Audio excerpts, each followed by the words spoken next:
और मेरी बैडमॉस गैंग, क्या हाल है तुम्हारे। तो आज हम लोग लपेटने वाले हैं क्लास 12 के फिजिकल एजुकेशन का chapter number 8 biomechanics and sports.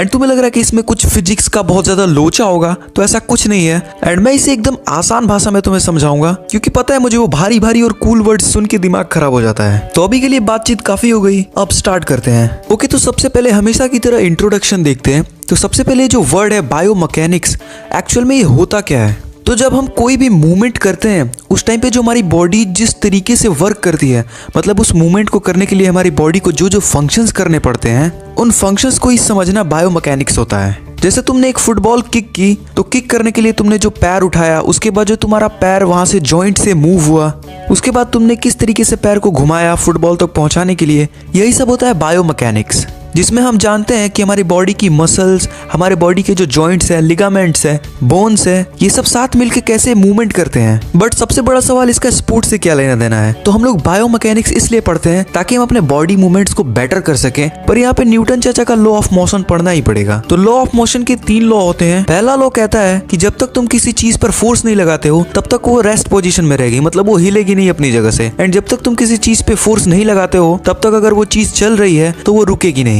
दूसरा है लॉ ऑफ एक्सेलरेशन। एक्सेलरेशन से मतलब है स्पीड। इसका एक फॉर्मूला भी होता है जो तुम्हें बस एक बार देख लेना है। तो बेसिकली ये जो लॉ है वो ये कहता है कि तुम्हारी स्पीड जितनी ज्यादा होगी, तुम्हारी तरफ से लगने वाला फोर्स किसी भी चीज पे बहुत ज्यादा हो जाएगा। जैसे मान लो तुम किसी पहलवान को एक मुक्का मार रहे हो, तो अगर तुम धीरे से मारोगे तो उसे शायद पता भी ना चले। बट अगर तुम्हारे मुक्के की स्पीड 400 किलोमीटर पर आवर होगी, तो भले ही तुम्हारे हाथ में जान ना हो, लेकिन जब वो मुक्का उसे पड़ेगा तो उसकी नानी याद आ जाएगी भाई। यानी जितनी ज्यादा एक्सेलरेशन उतना ज्यादा फोर्स। तो थर्ड है लॉ ऑफ रिएक्शन। ये फेमस चीज तो तुमने सुनी होगी, every action has a equal and opposite reaction. यानी कि अगर तुम बहुत ही पावर से एक फुटबॉल को दीवार की तरफ किक करते हो, तो जितनी पावर तुमने लगाई होगी उसे किक करने में, एकदम एग्जैक्ट उतनी ही पावर से वो तुम्हारी तरफ वापस आएगी।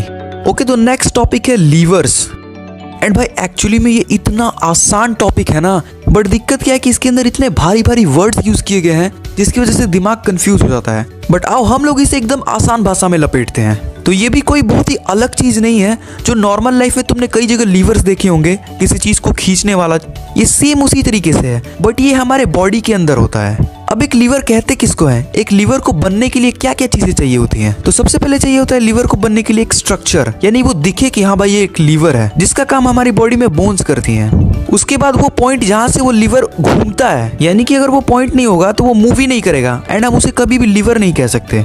तो इसका काम करती है हमारे बोन्स के बीच की जॉइंट्स, जो कि हमारे लीवर का सपोर्ट होती हैं। एंड लास्ट होता है फोर्स, यानी कि उस लीवर को मूव करने के लिए जो फोर्स होता है उसका काम हमारी बॉडी में मसल्स करती हैं। बट आगे हम इन्हें बोन्स, जॉइंट्स एंड मसल्स नहीं बोलेंगे, इन सबके एक स्पेसिफिक नाम होंगे। जैसे जॉइंट्स जो सपोर्ट का काम करते हैं उन्हें हम फल्क्रम बोलेंगे, जो हमारी मसल्स है उसे हम लोग फोर्स बोलेंगे। ओके, तो देखते हैं कि लीवर्स कितने टाइप के होते हैं। तो देखो लीवर्स होते हैं 3 टाइप के। पहला होता है फर्स्ट क्लास लीवर, दूसरा सेकंड क्लास एंड तीसरा होता है थर्ड क्लास। तो सबसे पहले देखते हैं फर्स्ट क्लास। इस डायग्राम को ना दिमाग में छाप लो भाई, क्योंकि सब इसी का खेल है। अब फर्स्ट क्लास में जो लीवर होता है उसमें जो फल्क्रम होता है, यानी कि जॉइंट सपोर्ट, वो बीच में होता है। एंड एक साइड लोड होता है एंड दूसरी साइड फोर्स होता है। जैसे ये बंदा बॉल फेंकने की कोशिश कर रहा है, उस टाइम पे हमारे बॉडी कैसे मूवमेंट कर रही है तुम यहाँ पे देख सकते हो। उसकी जो एल्बो है वो हमारा जॉइंट्स है, यानी कि सपोर्ट, बोन्स स्ट्रक्चर्स है, और उसको फेंकने के लिए जो फोर्स लग रहा है वो हमारी मसल्स दे रही है, एंड जो लोड है वो हाथ में पकड़े हुए बॉल है। ओके, तो अब देखते हैं सेकंड क्लास। अब ये लीवर तब काम करता है जब हम लोग उछल रहे होते हैं। अब यहाँ पे जो हमारा फल्क्रम यानी कि जॉइंट होता है वो साइड में होता है, फोर्स आगे की तरफ होता है, जो यहाँ पे तुम देख सकते हो। अब इतना तो समझ ही सकते हो यार, बैडमॉस हो यार तुम लोग। अब देखते हैं थर्ड लीवर। अब ये लीवर तब काम करता है जब तुम डंबल मार रहे होते हो। यहाँ पे जो हाथ में इसने पकड़ा डंबल है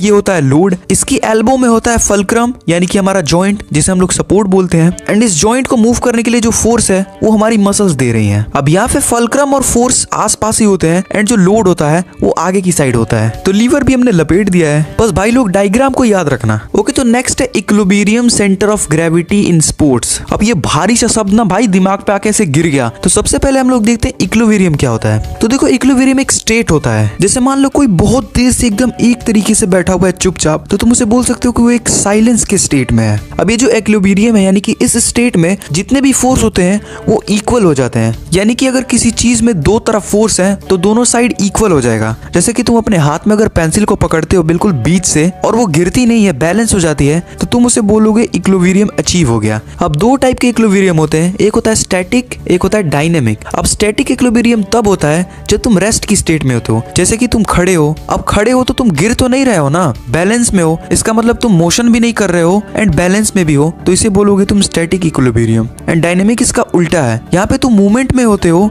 एंड बैलेंस पे भी होते हो, यानी कि तुम दौड़ भी रहे हो। स्टैटिक वो स्टेट ऑफ बैलेंस होता है जो हम रेस्ट के टाइम पे करते हैं, एंड डायनेमिक वो होता है जो मोशन के टाइम पे होता है। ओके, तो नेक्स्ट है सेंटर ऑफ ग्रेविटी, यानी कि हर एक ऑब्जेक्ट हो या फिर कोई चीज़ हो या फिर तुम खुद हो, उसका एक सेंटर ऑफ ग्रेविटी होता है जहाँ पे तुम्हारे बॉडी का सेंटर हो, यानी कि बीचला हिस्सा हो। अब ये जो पॉइंट है ये मूवमेंट्स के हिसाब से चेंज होता रहता है। जैसे कि मान लो कि तुम झुक गए तो ये पॉइंट कहीं और चला जाएगा, या फिर तुमने अपने हाथ खड़ी कर लिए। ओके, तो अब फ्रिक्शन एंड स्पोर्ट्स, यानी कि अगर किसी भी चीज़ पे तुम फोर्स लगाते हो तो जिस डायरेक्शन में तुम फोर्स लगा रहे हो उसकी अपोजिट डायरेक्शन से भी एक फोर्स लगती है, जिसे फ्रिक्शन बोलते हैं। जैसे कि मान लो कि तुमने बॉल को किक किया तो तुम्हारी तरफ से तो फोर्स लगा ही, बट आगे जाके जब वो खुद से रुक जाता है तो वो खुद से नहीं रुकता।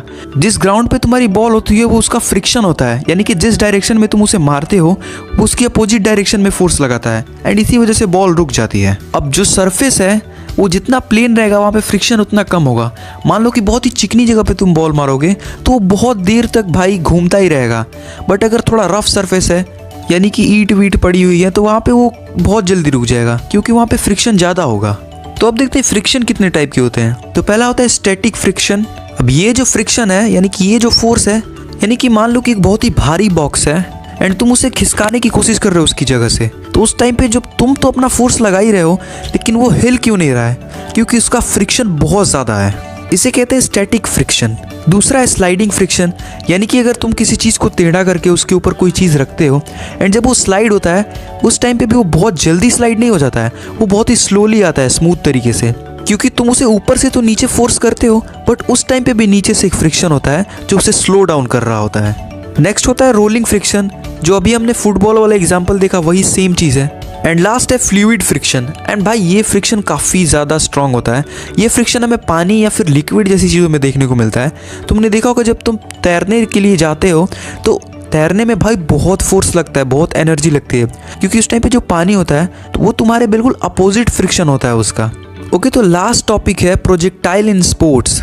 एंड भाई जो एनिमेटर्स है ना भाई, या फिर जिनको एनिमेशन में थोड़ा बहुत भी इंटरेस्ट है, वो तुरंत समझ जाएंगे। अब यानी कि मान लो तुमने ए प्लेस से बी प्लेस तक एक बॉल को फेंका, तो तुम्हारे हाथ से और जहां वो जाके गिरी उस प्लेस तक पहुंचने के लिए उस बॉल को उस गैप से गुजरना पड़ता है, जो कि कुछ इस तरीके का दिखता है, बिल्कुल एक एनिमेशन की तरह, जैसे फ्रेम बाय फ्रेम एनिमेशन करते हैं। एंड जो पाथ होता है, यानी कि तुम्हारे हाथ से वो बॉल जहां गिरी वो डिस्टेंस, उसे पैराबोला पाथ बोलते हैं। ओके, तो एक और छोटी सी चीज है, यानी कि अगर तुम्हें किसी चीज को बहुत दूर तक फेंकना है तो उसका जो बेस्ट एंगल होगा वो होगा 45 डिग्री। ओके बैडमॉस गैंग, तो वीडियो हो चुकी है खत्म। एंड अगर तुम लोगों ने वीडियो यहाँ तक देखा है तो कमेंट में एंड जरूर लिख देना। एंड भाई जो तुम लोग सपोर्ट कर रहे हो ना भाई, मतलब यार आग लगा दी है यार बैडमॉस गैंग ने। एंड अगर ये तुम लोग चैनल पे नए हो ना यार, तो प्लीज सब्सक्राइब करो। एंड इस चैप्टर के मास्टर नोट्स का लिंक तुम्हें डिस्क्रिप्शन में मिल जाएगा। तो मैं मिलता हूँ तुमसे चैप्टर 9 में, तब तक के लिए बाय बाय।